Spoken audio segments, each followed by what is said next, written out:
Assalamualaikum warahmatullahi wabarakatuh. Perkenalkan, nama saya Sawanela Safitri dengan NIM D1C023091 dan teman saya. Saya Hernasya Gian dengan NIM D1C023007. Nah, di sini kami akan membahas bagaimana penerapan keselamatan kesehatan kerja K3 dan bagaimana sih penerapan ergonomi yang ada di industri pabrik. Nah, sebelum pembahasan lebih jauh nih, boleh dijelasin dulu nggak K3 itu apa sih sebenarnya? Nah, K3 itu kan singkatan dari keselamatan dan kesehatan kerja. Nah, dari singkatan tersebut, itu tuh merupakan sebuah upaya di mana untuk menjaga bekerja itu tetap aman, sehat, dan kemudian produktif. Nah, sehingga semuanya terhindar dari kecelakaan maupun penyakit akibat kerja.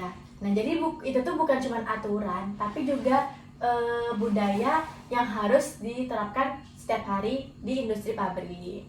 Berarti K3 itu bukan hanya diterapin di bagian pabrik aja ya? Iya, nah K3 itu bisa diterapkan di laboratorium, kemudian di kampus, rumah sakit, bahkan di kantor pun juga itu tuh termasuk diterapkan. Ya intinya di mana ada aktivitas kerja, disitulah ada K3 yang diperlukan. Oh, ternyata cakupannya luas ya? Iya. Tadi tuh pembahasannya cukup cakupannya luas kan? Nah, apa saja sih jenis bahaya yang terjadi di pabrik gitu? Bahaya yang ada di dalam industri pabrik itu terutama pada area produksi itu ada bahaya fisik, bahaya kimia, kemudian ada bahaya biologis, ada bahaya psikologis, kemudian ada bahaya ergonomi. Nah, bahaya fisik itu seperti kebisingan dan tekanan suhu tinggi, kemudian ada bahaya kimia itu seperti penambahan fosfat, itu kan bahan kimia. Kemudian ada bahaya biologis. Nah, bahaya biologis itu seperti bakteri dan jamur. Nah, misalnya ada bahaya psikologis itu stres pada saat kerja.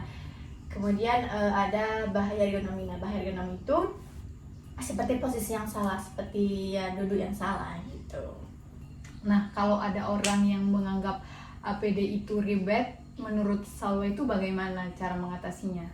Nah, justru APD itu adalah alat pelindung diri. Ya pasti itu pelindung utama. Nah, misalnya di area yang bising itu kita bisa menggunakan earplug. Nah, untuk melindungi pendengaran kita. Kemudian pada bahan kimia kita harus menggunakan sarung tangan, kemudian kacamata pelindung, kemudian masker. Nah, jadi lebih baik sedikit repot daripada menyesal karena terjadi kecelakaan gitu.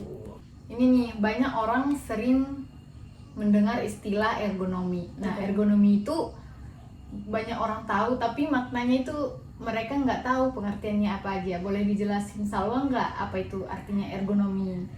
Nah, ergonomi itu ada ilmu yang dimana tuh mengatur agar pekerjaan itu sesuai dengan kemampuan tubuh manusia. Nah, tujuannya itu adalah supaya kita dalam bekerja itu supaya lebih nyaman, lebih aman, dan tidak mudah mengalami cedera saat melakukan pekerjaan. Salwa bisa kasih contoh sederhananya nggak biar supaya kita mengerti ergonomi itu apa aja? Nah, ergonomi itu contohnya tuh misalnya tuh pada saat angkat barang. Nah, banyak orang itu langsung membungkuk. Nah, membungkuk padahal itu tuh sebenarnya menekuk lutut. Nah, lalu tuh mengangkat menggunakan kekuatan kaki. Nah, contoh lain dari itu adalah duduk. Posisi duduk yang terlalu lama itu dapat di depan komputer ya. Posisi duduk depan komputer tuh sebaiknya tuh sesekali berdiri karena nggak boleh terlalu lama di depan komputer seperti posisi duduknya. Itu bisa melakukan peregangan supaya otot itu tidak tegang gitu. Jadi postur tubuh termasuk ergonomi juga ya? Nah, betul, itu posisi duduk ya. Posisi duduk dengan berdiri. Nah, itu cara membawa beban, kemudian bahkan tinggi meja dengan kursi kerja itu juga termasuk bagian dari ergonomi. Menurut Salwa, hubungan K3 sama ergonomi itu bagaimana? Apakah menyambung atau bertolak belakang? Nah, menurut Salwa itu kedua itu saling melengkapi ya. K3 itu bertujuan untuk menyelamatkan keselamatan kerja untuk bagi pekerja, sedangkan ergonomi itu membuat pekerjaan itu menjadi lebih aman, nyaman, dan sesuai dengan kemampuan tubuh kita. Kalau kedua-duanya itu diterapkan dengan baik dalam bekerja, nah lingkungan kerja itu akan lebih aman dan produktif gitu. Oh, berarti masih berkaitan ya. Ya. Saling lengkap. Nah, itulah pembahasan dari K3 dan ergonomi dari kami. Sekian, Assalamualaikum warahmatullahi wabarakatuh.